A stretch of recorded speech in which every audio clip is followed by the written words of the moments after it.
According to Daily Mail, on September 9, 2011, a boy of 17 cries and begs for forgiveness right before he was publicly hanged for the killing of Iran's strongest man. The boy says he stabbed Adashi, Iran's strongest man, in self-defense after a driving dispute broke out between the two individuals. He also stated that he did not mean to kill him, only defend himself, and that he regrets his actions. Many people were present in Kara, a city west of capital Tehran, including a security force that was present to, quote, ensure the sentence was carried out without any glitches. As you can imagine, many people were outraged that this young boy was killed, and there were many protests held. The official Iran news agency was even present to report the executions. They too reported that right before the boy was killed, he cried and begged to be released and forgiven. My name is Ricky Witherspoon. I'd like to take a few minutes to inform you of the atrocities committed around the world and the acts of public execution. Public execution has been around since medieval time, but today people around the world are starting to see that it is wrong because they are taking away somebody else's life, and that no one, not even the government, should have that power. There was a similar situation in 1999 regarding the Taliban publicly executing a woman. An article on Rawa talks about how after the woman beat her husband to death with a steel hammer as he slept, she was shot and killed. This was the first execution since the Taliban religious army and the first execution of a woman. Many argue that the woman should not have been murdered because she was a mother of 7, but instead should have been punished by a different means. The fight that broke out between her and her husband had been a family dispute gone wrong. The Taliban held a rifle to her head, but the woman was so scared that she attempted to flee. They shot her 3 times in a row as she was running away. Although public execution is no longer tolerated in the United States, it once was.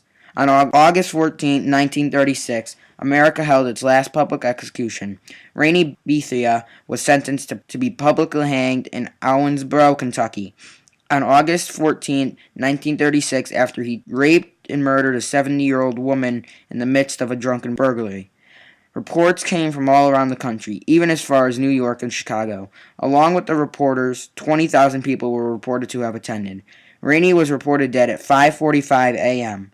Some people say that it was this incident that led to the banning of public executions in America. In the past, groups have protested and created websites to inform people about executions and why they should be stopped. Amnesty.org states, quote, the death penalty is the ultimate denial of human rights. It is the premeditated and cold-blooded killing of a human being by the state. This cruel, inhuman, and disregarding punishment is done in the name of justice. It violates the rights to life as proclaimed in the Universal Declaration of Human Rights. Amnesty International opposes the death penalty in all cases without exception, regardless of the nature of the crime, the characteristics of the offender, or of the method used by the state to kill the prisoner. Anti-death-penalty.org is also another website created to abolish the death penalty. On the website, you can find who's on death row, crimes punishable by death, links to other websites, book promotions, statistics, and much more. If you wish to help stop executions, you can create websites such as these or support that ones already exist. In addition, you can sign petitions, comment on websites, and write letters to your local and national governments. These executions are examples of human rights violations all around the world. The human rights being violated include, quote, everyone has the right to life, liberty, and security of person, and, quote, no one shall be subject to torture or to cruel, inhumane, or degrading treatment or punishment. All types of public execution, public or otherwise, should be abolished all around the world.